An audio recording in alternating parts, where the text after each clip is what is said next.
This is Jason, a Metal Conjurer, here with 3/5 of Mythraeum, fresh off their show yesterday in Santa Ana. We're here at the next to Brick by Brick in San Diego. People don't know the band won the contest for the Wacken Battle to be in Wacken in a few weeks. So it's saying congratulations once again. And just to introduce, we don't get to see the band often without the attire on stage. Just give it like a tiny bit of like your name and just like a little bit of what you do in the band. You can go left or right. Sure.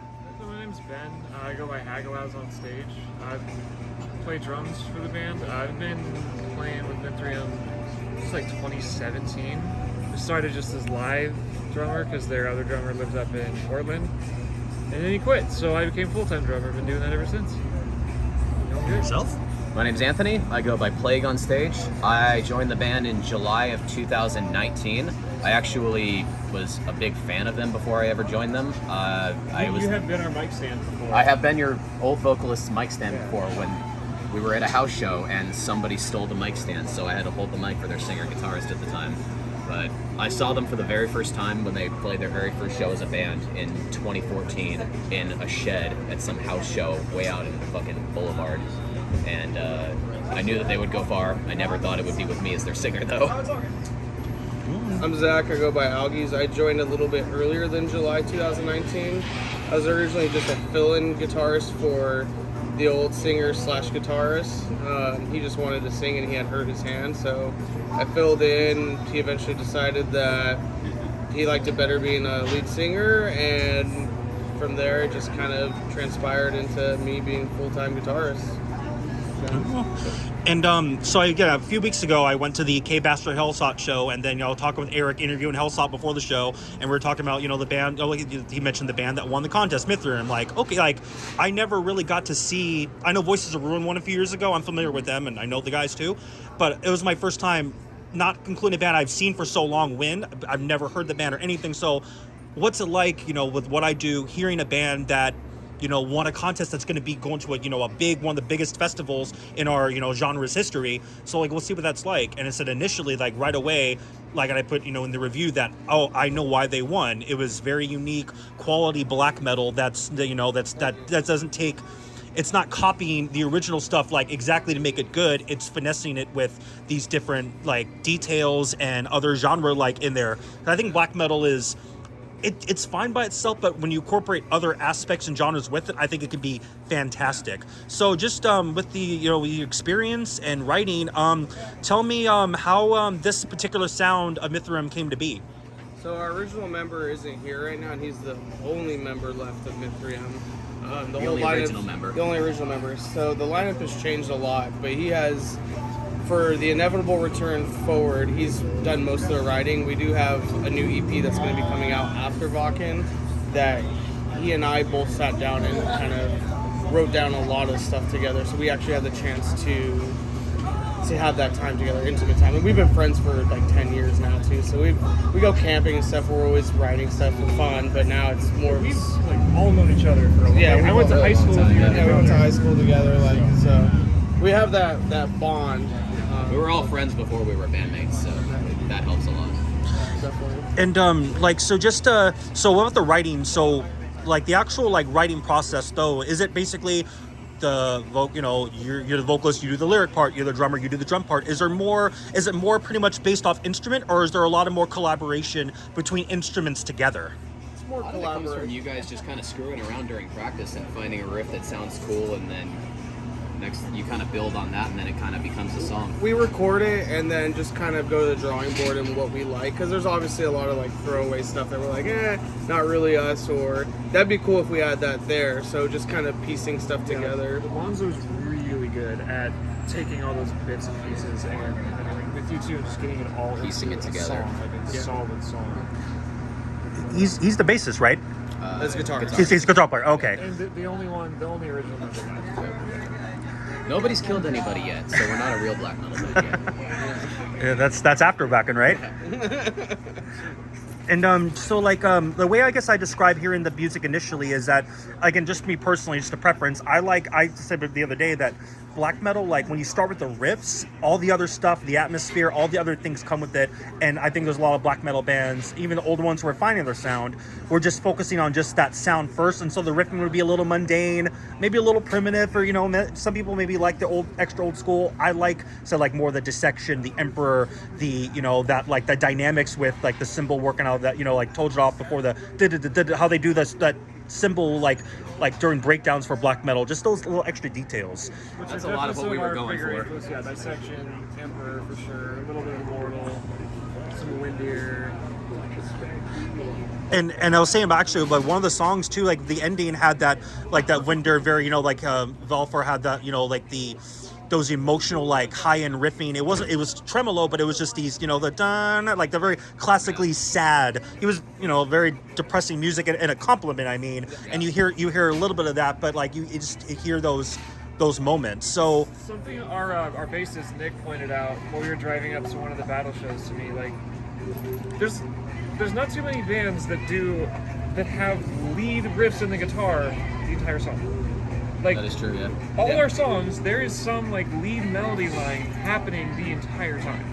Pretty much. I mean, there's little breakdowns and stuff, but it's never just like, yep, here's Filler chords, riff. here's the other chords. That being said, It's melodic. with the old singer / guitarist, he couldn't do a lot of that stuff live because he had to focus on singing and playing. So me joining the band and then him disappearing, I could add and change a bunch of stuff that not necessarily I didn't like, but I wanted to add my own style too. Having a dedicated frontman and then a dedicated lead rhythm it guitarist helped- makes it a lot easier to It helped write us more become technical more, stuff. technical is the word I was looking for. and to your point too, like, so at that point, the music quality of like the highness of Mythraeum almost had to suffer because it's we're so used to and spoiled about the amount of musicianship where we see, you know, frontman play guitar and drummers do lead vocals, and some maybe just can't, and that probably hindered some of the progress because you had to actually change parts to accommodate his position, right? So Exactly right. Yeah. so it made it that much easier to like move forward, right? And even though like we played the Wacken Battle before COVID, and then an hour we got off stage, COVID had hit San Diego, and we were like, well, fuck, it doesn't look like anything's Nothing's happening now. Yeah, we won the first round, and then midnight that night was when everything shut down. You guys won too. You won. We you're won back. the first round in 2020. So you defended your title. Yeah, exactly. So we I had haven't lost one yet. we had 2 years to kind of sit down and write material, record stuff, kind of figure out where we wanted to place everything. And I guess for experienced metalheads like us, and we talked earlier about metalheads like us that listen to very, you know, drastic types of music. I mentioned like Augury, I'm wearing Bloodhouse Nord, Deathspell, Ingurgitating Oblivion, Anata, you know, those kind of different. Man, Anata. Oh I yeah. haven't heard that name. I was like like actually listening to a band called Bethsaida earlier today, and they did a split with them where the old one, right? old Yeah, Bethsaida, yeah. They're like folk death metal, and they did a split where They covered- they covered Anata songs, and Anata covered Bethsaida songs. I Oh, love but Bethsaida. yeah, that's the name. Yeah. Yeah, that's a good one. That's before Nada became that was where they were like really melodic death metal, but you still Oh, heard can- Fredericks, you heard those like moments of like I hear that later, those crazy the split chords and those just blurring, you know, you hear a little bit, but the drumming was just, it was more like late, it was in 98, the first album, Yeah. so Conductor's Departure was like always in my top 10. that's, It's so Downward good. Spiral is still a great song. Yeah. yeah. How the guitars are like moving. Oh, that's what I just, it's like, yeah, renunciation, just like all those elements you mentioned about like having those different lead riffs. And that's, I guess my point about that is like, when we hear those parts, we hear them as concepts. Like when we hear Emperor do certain riffing, we imagine the colors in our head. We imagine, what that feels like. So those are, everyone has those, Deathspell has like concept, like the concept of writing. What is the concept of writing for Mythraeum in terms of where do the riffs come from? The music, the counterpoints, the atmosphere, like just in general, what either you feel, what colors you see and feel, like where does that concept of that style of riffing come from for the band? I can't really speak for Wraith on that, but I think for me it comes from a lot of internal struggle with dealing with the world around you. Obviously we have the cool aspect, right? So we try to make it sound a certain way. But everyone's dealing with some kind of bullshit in their own way, and I try to express that through music. It's my release, from from everything. So I can't say for Wraith, but maybe he has more of an idea of how Mythraeum should sound. But for me, it's always been like it just goes hand in Whatever hand. you're feeling at the time, just get it out. Yeah. I get to spend 12, maybe 12 hours a week hitting things as fast as I can when it's musically appropriate. Like, Yeah. what better outlet is there than that? And I think people Maybe screaming into a microphone. that's good too. that kind of translates into like how people feel when they see us. It's more of a raw energy, I feel like, because we're not only playing the music, we're exposing ourselves to them at the same time. So Yeah, that's just something I'm just trying to, like, with those types of bands, learn, like, because those aren't your typical chorus, verse, chorus. Like, Enslaved kind of loosely follows that chorus, Yeah. verse, but they have so much, every album sounds different than, like, you know, the rest of them. no, not us. More food would have been all right. Yeah, we don't need more food. I've always really liked bands where you can tell something about the people writing the music because of how it is. Yeah. Like, you kind of know like a little bit about how Isan deals with the world because of how Emperor is. Right.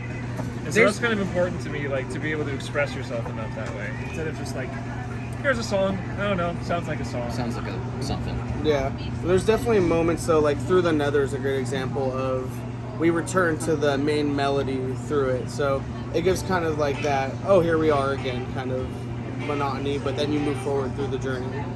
So It's just, I guess I'm just trying to learn, like actually, like, you know, what those details sound like. And like when I talked to Kyle of Vitriol, it was like right before COVID actually, and we were talking about like those, like, because we mentioned like that kind of style, they're extremely like someone said they're like brutal death metal with a black metal spirit of how they approach their writing and how they actually literally like aggressively play the chords on purpose and everything. yeah, And even though they're insane, they're very nice guys, but when you watch them live, you Terrifying You to feel watch. hate. it's amazing.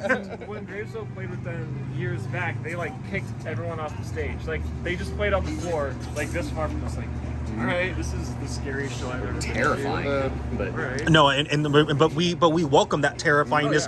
Oh, It's uncomfortable being comfortable. Like, wait, like, it's, you know, those brutal movies like Antichrist. If you guys see Antichrist with William Dafoe, that first scene, you know, it's like that's the first scene in the movie, but then you're like, but you still want to find out what that's like and compartmentalize what that is like, seeing that. Hey, Willem And Dafoe with is shows. terrifying alone without acting. With live shows, you get to take part of that. So, like, them being that aggressive, you kind of get to play a little bit of that role too. Like, you're involved in that process, which is, you know, a different thing than you get in most other events.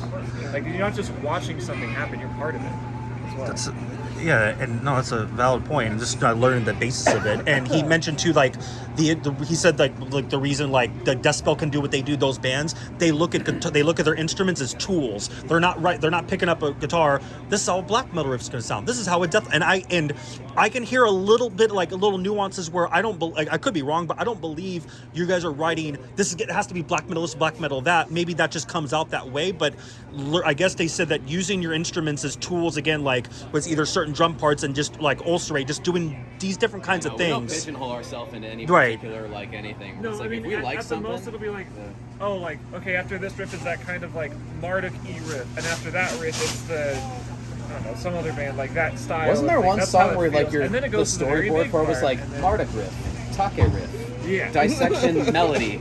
because that's just like an easy way to reference how that's supposed to feel. Yeah. Are you gonna do his vocals? Yeah. I mean, Marduk Singer is phenomenal. yeah. Phenomenal. That's That's another thing I try to do is, as the vocalist, since I'm not playing an instrument, if I'm not singing, I better be moving around or engaging the audience, you know, providing them an experience too, so that we're not just playing to them. It's an experience for everyone. And I think you mentioned that too, like not only with like how you move on stage and how like one thing about the music too is like it's active. Like there's slower parts, but like it's just like there's just constant movement within the musical waves and each other and stuff. Like I think that's what like is exciting about it. Like the melodies are like high in emotional nature, but like even the slower parts, even like the, you know, the open chord intros and everything, there's just so much activity And I guess like for the drummer, like do you sense that there's all the band is like again musically active, and so there's just I'm not saying there's 30 like deeds of flesh, like 30 riffs a song, but you know I'm like there's just so much movement, and I think that's what people like are drawn to. There's so much like you can, like you said, be a part of, but hear and see. As a drummer, like what approach do you have, like writing and playing, and what do you keep in mind about keeping those dynamics? Yeah, because there's a lot more, like there's a lot that I can do as a drummer to kind of translate to the audience what Zach and Alonso are trying to do musically. Like if the drums aren't happening, it's kind of sometimes hard to tell where it's really going. So the drums are usually like a very clear, like this is how this part is supposed to feel. Like this is a much mellower part. It clearly is. Like the Harbinger solo where you're just kind of chugging along. And then, like as it's ending, you hear the kind of building, everyone and then knows, it like goes follow right back you in. or coming back into the chorus. You can hear it coming back into the chorus. So it's just like it's just kind of like bringing the audience in, and like in a certain way, like you know taking them like for that ride, I guess maybe, because there's just again it's like an active roller coaster. There's just a lot of movement, and you know like with black metal sometimes it's either one speed only or it's this, like it's getting pigeonholed like you just said, and I don't feel it like that, and I think that's where you can hear those differences, you know. If you serve the song and your emotions towards it and people feel it, it all just works out beautifully that way. Everyone feels connected in that kind of atmosphere. And for black metal, that like it's evolved so much again with like Emperor and Slade, Blood Nord, and all those. There's just so many dynamics. One thing with the show last night, I loved I think it was right before your solo lead part, like you were headbanging and you pointed immediately because you knew when that part was coming. So I like when like vocalists like are just, you know, you're not just almost reading like a mental teleprompter. You're not just moving on stage, but you're involved in the music somehow. So as a vocalist, you just played vocals. Yeah. What is that like for you? Like to, you know, almost be that orchestrator where it helps to know the music like you do. Like that's a big plus, like visually, because you're scene involved, and then like it must help you extra with how you approach it, right? It's crazy because I'm not a musician. I can't play drums, I can't play guitar, and I feel like a lot of times when people are watching a band, you know, people are filming them, you know, watching them, whatever, they're always focused on the front man, the singer. And I try to involve the rest of them as much as possible because these guys are the kind of good at their instruments that make me never want to fucking touch one. So, but also we need him because you can't really see me on stage. Like I'm hidden behind a wall of wood and metal. Like it's hard to even tell what's happening. So like during Harbinger, when you know, when it goes from him to Alonso, I point to him, point to Alonso. I try to involve them as much as possible because, you know, I want eyes to be on all of them as well. And again, it looks cool as a fan because then we're like, you know, he's like boom boom, like Travis of Cattle is the exact same way and everything like that, and that's actually kind of where I got it from. Interesting.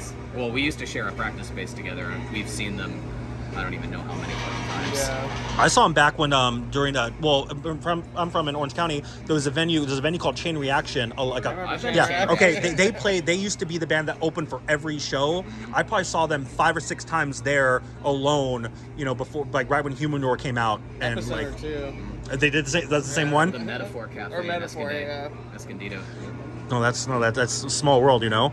And with you, they'll actually be at Wacken too this year. Cattle's playing? Yeah, they'll be at I Wacken. haven't even seen the lineup because it sells out like 8 months in advance, and it's like I just like I'm putting out my mind because I can't go Wacken yet. actually sells out the It's next like the next day. It's the next day, yeah. It's not.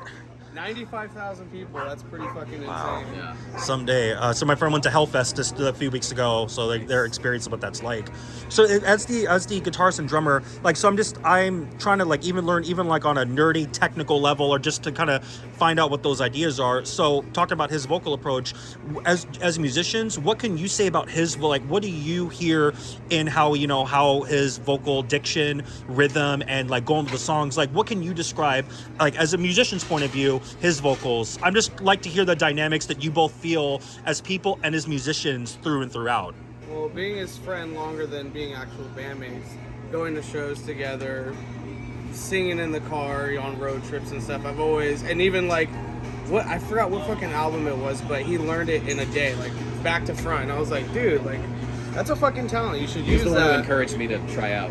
Yeah, so I was in Mythraeum before him, and that's why I was like, dude, you have to go try out for Mythraeum. Like, you'd be the perfect fit, and it just led to another. I never even had like second doubts or even really thought about it. It just kind of was A natural progression. Yeah, natural progression puzzle piece, if you would say, to that. So I never really gave it any thought, to be honest.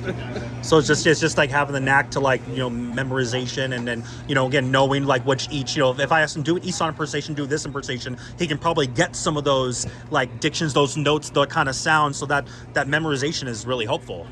I mean, yes and no. I wouldn't want to like, rip someone off. No, that's... There's definitely moments where I'm like, obviously we have influences from other people, right? So I don't want to completely like throw like, we write like on the board like, oh, this is the Marduk riff, because it may sound like a Marduk riff, or it might sound like this kind of riff, but as the vocals, I've never really said you have to sound this way for a certain part. I've always just been like, do your thing, you know what's gonna sound good there.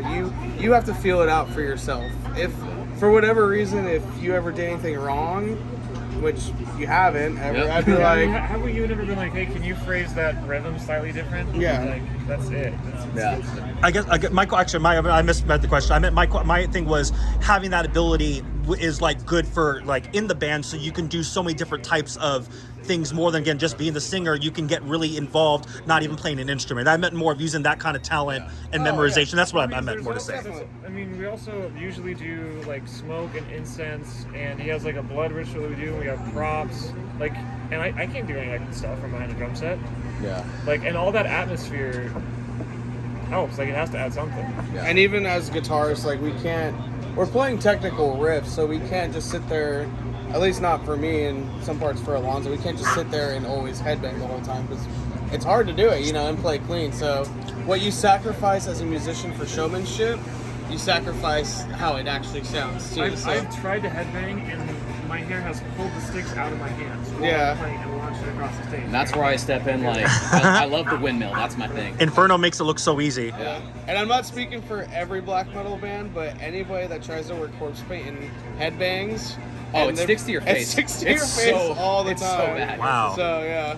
It gets pretty gnarly sometimes, and you're just dripping sweat. I mean, it gets nasty up there sometimes. Did you know the guitarist yesterday, Anubis, he had a broken finger and he was still playing? That's insane. and I could tell because he was using so much wrist, and they don't know the stuff that. Eric set up. broken wrist. I was gonna say he had a broken wrist for the first Wacken show. Yeah. Really? And Yeah. you won? And we went. That's I went He to was the, wearing a brace on stage. I had a doctor tell me that I had one bone broken in my wrist, and I went back after the show had happened because I was feeling a little sore, and I was like, I needed to check up anyways. And he was like, you actually have 2 broken bones in your wrist. I was like, oh, fucking great, thanks, Was man. it broken before? Yeah, it was, I don't know, but it hurt, but I made it through. And Eric, the guy who sets up all the Wacken things, I told him, I was like, hey man, I got a broken wrist, I don't know if I'll be able to play. And he kind of like encouraged me to do it, and I was like, all right, whatever, fuck it. And I was like at the tail end of it. It still was like sore, but You were like 3 months out, and you were still hurting. yeah. So it was a pretty bad one, but I made it. But you could say like I won a contest with a broken wrist. I mean, We're you just can. really careful about not practicing too hard and not hurting yourself and not making it worse and letting it heal. Yeah, I was on a strict schedule, like only the set 1 time per week, yada yada yada. No mosh pits. Yeah, no mosh pits. I've been on no mosh pits, which I love to mosh. So. Gotcha. Now you gotta fess up and admit to where you were when you broke it. Oh yeah.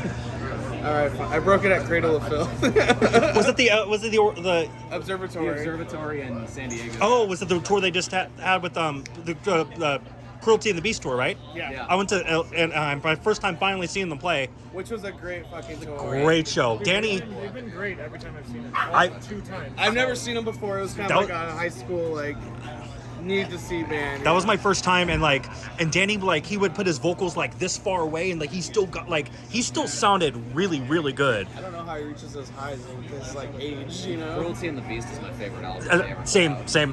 That and Dusk, they had I a would say Dusk is pretty tight. yeah, no, I like don't know. I'm Damnation in a Day kind of guy. I love that heaviness of that album. that's when they really kind of went more thrashy, and like they kind of went with more like regular kind of riffing instead of going Yeah. with the orchestrated parts. It's also Yeah. the last good one for a while. They've had I like Nymphetamines fine. It's alright. Amphetamines, yeah, amphetamines good. like, and like they played their newest one. They played 2 new songs, and like I like it's cool.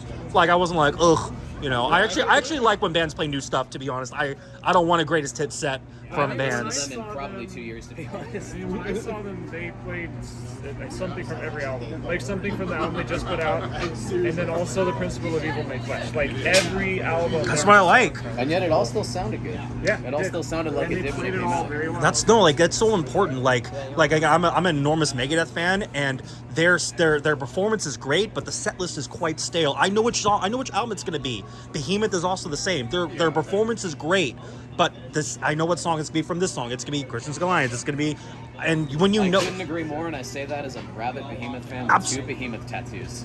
and that changed when they played the Satanist. Like I was kind of down on them because I wasn't the biggest demigod. Like I love Zolskia Occultus in like the Themla Point 6 era. I love the Apostasy. That was one of my favorites. There's some good tracks in there, but like as a whole, it just didn't grab me. But the Doma 6, though, I agree. That's probably one of their best.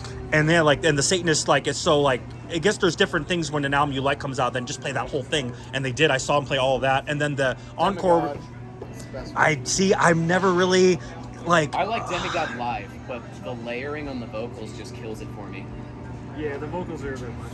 Yeah, It's too bad because there's a lot of really good. There's a songs. really good. Mhm. There's a lot of really good bangers on it.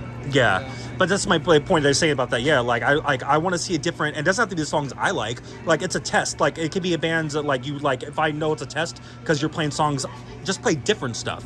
So like I'm glad Cradle was able to, do that. And talking about the orchestra I was mentioning earlier, who was the guy that played the keyboards for a few of a song or two in Our Dying World? That was Graham from Our Dying World. Okay, like GRAM, Graham. GRAHAM. Yeah. Graham. Okay, Graham. And so I noticed that because I don't believe the other show in San Diego you guys had. It was just through the Well, PA. we asked him about that like a week ago. Yeah. We were like, We hey, decided to do we're that on gonna- Tuesday. Yeah. Oh, not even a week. Not even a week ago. It was on Tuesday. We So- decided to do And we that. said, hey, we're thinking about playing this Old Man's Child cover. Would you want to play keys on it? And he was like, well, I was listening to that He song said I was today, listening to that song earlier today. I'm down. So, yeah. He's like me that we don't look metal-ish, like just our face, but like he was nailing all these key like requests like yesterday and all that. He's Like the biggest nerd. oh, I know, This that's is perfect because we're all nerds here too. absolutely guilty as charged. And I mentioned that because I was wondering, is that because you just like, was it just for the cover? Was that just because the orchestra parts on the Inevitable Return that you want to bring to life, or is there like a chance to do new? Is keyboarding and orchestra parts going to be more essential for the later material, or is that just something you just want to do on the whim, just for the show? Up until probably less than a year ago, every time we played, we never had backing tracks or orchestrations, and it still worked for us. We kind of remade them because the backing tracks that are on the album have been lost to time. Oh. But yeah, we remade them, and it's great. But it's always been like backdrop. For yeah, us. it's always been never like should an be front and accent. center. It's just It'll never, accent. it'll never be prominent with the older songs. Maybe in the future, who knows? Time will tell. But as far as the intros that we have used, Terrestrial Despair is one we opened up with, and Alonzo and I both sat down and rewrote a whole intro for it, almost like an orchestration. mandolins, and Mandolins, cellos. cello. We had synth in there. We were using a sound of program called swords sliding together. yeah, swords. Blacksmith. That's all going to be on our new EP, which will be released after Wacken sometime to be determined. But we were talking to Graham after the show, and he did mention that for any kind of future stuff that we were writing, if he ever wanted someone to write orchestrations for it, he'd be more than happy to contribute. And So, Chris from I can't I remember. Like Chaos. No, that's not how they fucking pronounce it. I don't know how they pronounce it. Seville Chaos or something. It was something. They were really cool. outstanding. They were outstanding. I'm glad they played right before us because it was almost like a ritualistic aspect to where it just kind I of wish we was a didn't have slow to set up progression. while they were playing, though. I know. And I'll say like just It kind of worked out because we were on the stage. We could see over the audience. We could see them all very clearly. for me, like as much as I like they were for me just that night. They were the best band for me that yesterday overall. Oh, yeah. I wasn't expecting like those metal interpretations and ideas in the classical folk instrument style. and their violinist is a monster violinist. She's the one, like, I remember her name, but she was incredible. So I guess that having the keyboard, that was just more for just the show. That's something, again, that's not going to be a live thing. Like, Probably not. I mean, we wouldn't say no to it in the future, possibly, but for that just night, for fun. it Okay. was for fun. Because we had done we competed against Our Dying World in the metal battle. So it was kind of nice, like, hey, we're friends now. Yeah. You want to play on our song and you want to sing on our song? Yeah, Great, it was- let's do that it. was a lot of fun. oh, that was an unexpected cover, but that's a good underrated album probably for them these days. Maybe it's not underrated in Throne Darkness Triumphant, but it's, like, I like Puritanical Eurofort the best. I love Puritanical. That's the first time I heard Blasting, personally. First time I ever heard Blasting. Yeah. When David messaged me and asked if I would be down to do the Morning Palace cover, I couldn't say yes fast enough. I've been looking forward to doing that for like 2 months leading up to the show. So about the new EP. So again, the first album, the only album, it's about like 6 songs, 35 minutes or so. Oh, yeah. For this EP, were these songs that were like made during COVID? Were these just more recent things, or where part of the material is this set for the band? Is this like future stuff, or how it's going to be? We actually play live already. We actually played both the songs from the new EP live last night. They've been written for a while, and after he joined, he kind of came in and We changed it up. changed it up a whole lot. Changed a lot. Yeah, there was like a template for it, and then coming in, I was like, hey, Alonso, Shattered the template. let's rewrite all these parts. Let's add this, let's add that. Change this section for this. So, Like the core of the song is the same, but there's a lot of and then during COVID, cool things added to him it. and I hung out a lot, and we got to sit down, like I said, write synths and stuff. So we have, for Roots last night, this Roots that refused to cling. We have usually a full intro for it that will be on the EP. It's about 2.5 minutes long, and it's a whole orchestration that we had written together. We just cut it short for last night to keep the time. Yeah, so we couldn't use it last night, but hopefully when we do like an EP release show or whatnot, we'll be able to use those full intros so people can actually hear it live. What It's kind of 2 songs, but what, 20 minutes? It's about 20. The whole thing is 25 about minutes. 20 minutes. Yeah. it's going like Moon Sorrow style, right? That's great. Yeah. 2 songs, yeah. They have don't they have a 2-song 40-minute album, 2-song 50-minute? They have a 2-song 1 hour. Yeah, album. that's something like that. Yeah, It's the Varjoina Yep. or something. I can't pronounce it. they played once. I think it was one of the Pagan Fests. I had work when I worked nights and I couldn't go, but I was very upset at myself for not seeing Moon Sorrow. I think it was the last time they were here. Last time I saw him was on 70K with him, 70K. and Oh. all the metalheads were crying on board. Oh, I They get it. played- It was the 10th anniversary of their Ferris Skate album, and they played it from start to finish. Wow. It was phenomenal. Yeah, I it was cried. fucking great. I would do the same. But we made jokes about when we were writing the orchestration, like, we should just have one of us yell into a mic like we're fucking dying, like Moonsorrow has like all the background yelling and whatnot. Actually, a lot of the inspiration for the terrestrial intro came from when we were camping and we were just sitting by a fire drinking all night, Yeah. making noises like sliding the knife or the sword through the fire and We're like trying clacking to fix things a hatchet together. with a tiny Yeah. hammer that someone had for So- something. We were doing ghetto blacksmithing. Yeah. if you may. So yeah, a lot of those sounds that you hear was like, that would sound cool in an intro. We should do that. Yeah. Yeah, it's to that folk element and that kind of Yeah. Norse kind of Yeah. attitude. So this lineup, safe to say this lineup is gonna stick. It's gonna stay. This is who the band wants to be. Fair- Pretty solidified Okay. now, yeah. So what is writing going to be like going forward? Like with, again, more material, making songs, getting, putting more reps in just to continue grow and progressing and expanding with the band.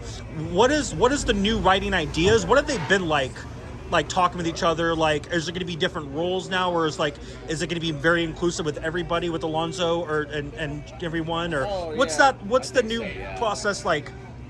What does that look like lately? So right now, Alonzo and I sit down a lot. Like I said, we go camping a lot and we hang out. So we definitely use like alcohol and various other things to This is fine. basically inspire or like chisel the stone, if you may.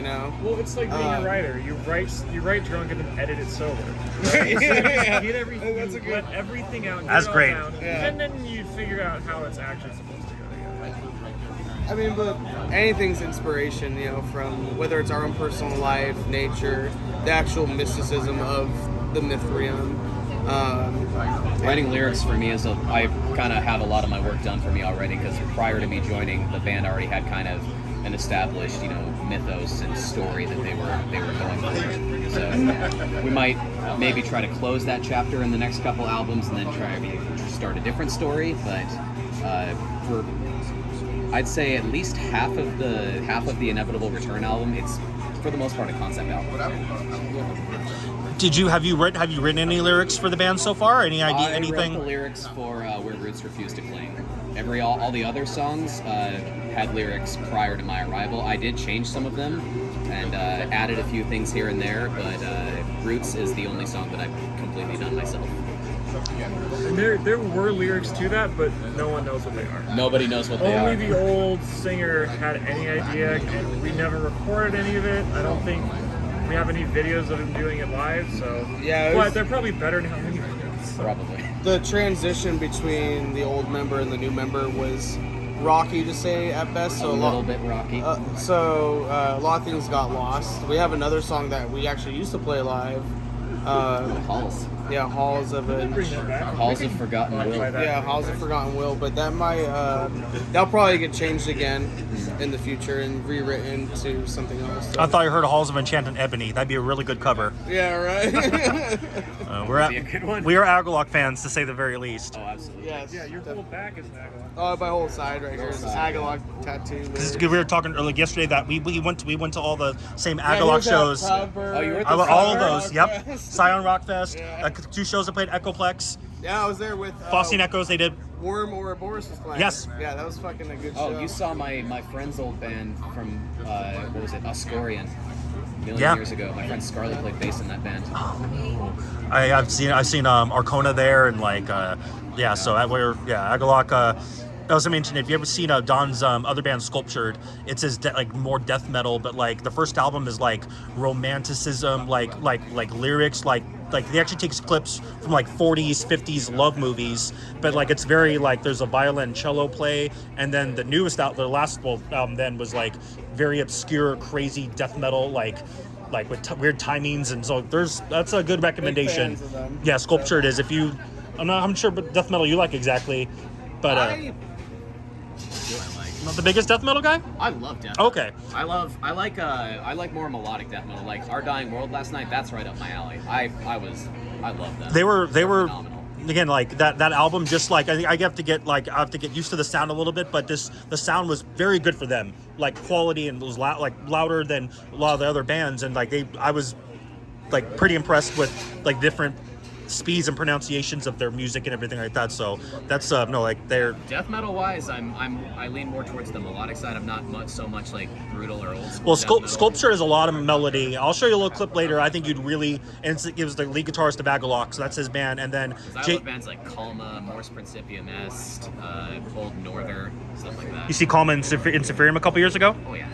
Yeah, it was a special. That was amazing. Yeah, waited like a long time for them, and so going forward with an EP coming out, getting for Wacken, a lot is just like your focus is just pretty much for this Wacken trip and appearance and everything like that. Like, so let's say everything goes as smooth as possibly can. Like, is the band maybe like thinking of like doing like I don't know how long you're gonna stay in Germany or in Europe. Are there talks about like doing like mini shows, or is it just a performance and that's it, or Just Wacken and that's it. Him and I actually have to come back pretty much as soon as the festival is over, because we both have relatively new work that we can't miss. the jet lag is going to be I'm just I'll be there with Alonzo and Nick like 2 days after the festival, so we'll have time to go hang out in this area called the Reaperbahn in Hamburg, which is like... We'll be doing that beforehand too. Yeah, beforehand we'll be there, but there's a metal bar there where a lot of the people go and they collectively talk about metal, and there'll probably be like record labels there and whatnot, and they want to hang out and drink beer. That is what metalheads do. so so that's gonna be more just like to go while you're there. Like, is the band gonna like either bring like either copies of CDs? Like, do you also like, is it more not just a performance, but like while you see those people, if you see important people at that bar, like to kind of if they already know you're going to play, is it important to like, pass that music around to let them know, or is it just more of just the dinner occasion and then later on, or like? Well, Eric was definitely pushing us to network. I agree with him. Yeah. I agree with him. Yeah. I think that's. I mean, I'm saying full enjoy your time there as best It's like you enjoy can. your time there, but network the shit I'm out of 100% yourself. on his side. Yeah. I think you should take winning the contest 2 days in a row, the defending champions, 2 years in a row, excuse me. That's a strong like quality. And if you're out there already, you never know the one person that gets that or you talk to. I agree with him. Yeah, Like, absolutely. As far as bringing CDs and merch, we've kind of talked about it, but we don't know the logistics about it yet. We're gonna be so- limited on how much we can bring, if any. So I feel like Yeah. if we do bring merch, business cards. yeah, it might be That's just smart. to network. Yeah. how like so again like for the We ones. might, like trade shirts with another band. Yeah. Yeah. Another And then we country. don't have anywhere to set up really for merch, so it'd be like, hey, come to our tent. We have shirts and merch for you. you know? What yeah, it's a lot of logistics. And speaking of those, what do you know? Like you mentioned about some of those 30 bands, and then the top 10, I think you say move on to the next round or something like that. Yeah. In layman's terms, I guess, what is it going to be like when you get there? Like, what's the schedule getting there? We leave on the 30th. We arrive. We have a couple layovers, so like we'll be stopping in Finland for 6 hours. The horror. Yeah, all right. So we're gonna, if we have 6 hours and we can leave the airport, we're gonna try and go to Alexi Leho's bar. I think it's called the Riff, and go at least have one beer there. Hop back on the plane, and then It's a big then go. Yeah, it's a big if. But then go to Hamburg and chill there for about a day, and then on the 2nd. We'll be going into the Wacken Festival to try to find out where we're camping, because I think it's like a mile and a half long or something. It's a big festival. Big festival, yeah. So we have to find out where we're camping. We have to get VIP badges. We have to get tents set up. So there's a lot of stuff that we have to do even prior before actually playing. And I think they And said then we're playing on Wednesday. Wednesday. The at- pre-show, right? Yeah, this is so Wacken Wednesday. They just added it this year because of COVID. Everyone wants to shoot their load early, so and they've been missing out on it for this long. I can't blame them for wanting to set this up. So all Wednesday will be Wacken Battle, and then Playing on Epica's the playing. Headbanger stage. No, we're playing Bullhead City Stage. Oh, I thought it was the Headbanger stage. Bullhead City Stage, which is a big circus tent, basically. And other big bands are playing that day too. Epica, I think Avantasia's playing. The 2019 winners of Wacken Battle, Varang Nord, are playing too, which are a really cool like folk party metal kind of band. I dig them a lot. And there'll be 30 bands from different countries playing. There's 2 stages set up, so while one band's playing, kind of like last night at stages. Very similar to last night. Yeah, the other band's setting up while the other band's playing. It's all day. Eric's not looking forward to it at all because it's You just have to judge 30 bands back to back. he has to judge Ooh. 29. He can't judge us. We can't judge us. Yeah, Fair. so- That's fair. Yeah. So we'll have all sorts of different countries looking at us, and See, you're helping him out, judging one less band. You're welcome, Eric. yeah, right. When one of those details, like again, those are important details to bring. Maybe what you can, and maybe a group of you just never know what you don't have with you that could be useful. For even just making making 30 to 40. Just example, prime a small group of little people there, and then they spread it. You just never know. When do they tell you those details of where this is your stuff, your passes? Like, is it more of a last minute thing because of COVID and stuff, or is this how they normally do it? It's pretty much like we go to Germany, like we won obviously. We go to Germany, and then there's a shuttle that picks us up on Tuesday, and then we go to Wacken, and then we find out everything there. Pretty much. As far as seems like I'm pretty sure The- Eric is tired of hearing us ask, "Hey, what's going on with When are you this?" gonna find this out? Yeah. Tell me. What day is this happening? You're like the kid. You're like his Where kids can now. we do this? yeah, pretty I was much. just like, guys, Are we there yet? please, for the love of God, I will let you know when I know. Yeah, so there hasn't been much info on exactly. It's just get to Hamburg, Tuesday, get to Wacken. So, and then from there we'll find out. We know when we're playing, the stage, but as far as everything else, it's bring a tent, bring your gear. Cool, man. We got it. We'll make it happen. And how long do you guys get for your performance? 20 minutes. 20 minutes, It's not lots. What, 3 songs, maybe 4? 3 songs. Three? So Yeah, we get 3 songs. all this time doing this whole battle and spending all this money to get there to play 3 songs. It's still It's still gonna be fucking- amazing. It's still an Well, honor. but it's not like we're getting there to play 3 songs. We're We're getting there to go. all of us Wacken. to play 3 songs in front of the entire world. Yes. Like that's, yeah, it's not just, oh no, we played 3 songs somewhere, who cares? But I guess it's the biggest stage you've ever been on. Yeah. With people that you never would have heard about. Probably us, playing for countries more we'd people never collectively than I get have to. in my entire life. Yeah. You told me it was like what 10,000 people or that 10 or something like I that. think it could fit like up to 15, but around That's almost the Honda, like where I'm from. That's almost the Honda Center in Anaheim, Staples Center. That's like around that level. That's Yeah. that's where they play games, basketball and hockey it games. still hasn't really hit me yet. But Eric said, "Don't be surprised if there's about 5,000 people in there based on your time slot." yeah, That's still That's a lot. that's the Palladium Plus. yeah, I mean, we played here at Big Wave Reckon, it's 400 people, and it's Yeah. full. It's like, this is a great show. Yeah. Oh This yeah. is packed. That's like Oh, yeah. the Greek Theater holds about 5, something like that in LA. yeah. And so like with again, let's say everything goes super well, and like what I guess getting out fun and everything, you're gonna perform in front of like the world and like with people still looking for shows and people just with viral technology and all this stuff. It's a great way just for everyone to see this black metal band from from California. Sunny San Diego. Yeah, exactly. What is it like? I guess what are the like? I kind of meant about the goals, but like I'm wondering what's the most that you want out of the trip? Maybe just as fans just going, but again as a band too. Like, what's the best possible scenario? Best case scenario. I would be happy just going, playing, coming home, and having nothing come of it. I would be completely happy with that. That being said, obviously, get a little more recognition, maybe being able to put together a tour sometime next year, maybe get to play some of the other festivals overseas. Ideally, 70,000 Tons of Metal would be incredible, but Fire in the Mountains. Only on Fire in the Oh, Mountains. that lineup is. Every year's like, what? I know. And Slade, they're gonna do 3 sets. Like, Yeah. Hellfest, Inferno Festival, Midgard's Blue. That It was would all actually going to be my great. backup plan for this year. If we hadn't won the battle, I was going to go to Fire in the Mountains. But Yeah. this kind of takes a little priority, a little bit, yeah. Do you guys know what songs you're gonna play? Is it gonna play just from the album? Anything? Do you have an idea of what yet? We're definitely going to open and close with the same 2, and we're finessing which one we're going to put in the middle. Was that more also from the show yesterday and the show a few weeks ago? Like, do you know what songs? Like, you pretty sure what songs are gonna be the best representation? We always Yeah. start with Terrestrial Despair and end with Through the Nether. And I think that's come from when Anthony and I were big fans of Mythraeum before we were in it. And we told the main guy, like, hey, you need to end with this song because it's more of an epic. You have these melodies that are... Because they would play it in the middle of their set, and like it feels awkward. Yeah, it was awkward. It just kind of killed the mood because you're just like, oh, this is like a sweet release, And then all of a sudden they get back into something heavy, which is nice if you're playing a longer set. But when you're a local band playing only 30 minutes, you only have so much to showcase at a time. So we don't know exactly the middle song, but definitely the first and the last song that we're going to play. And so again, let's just again, everything goes well. It's everyone gets home safe. Great results all around. This will be around second week of August coming back. So a few months left in the year.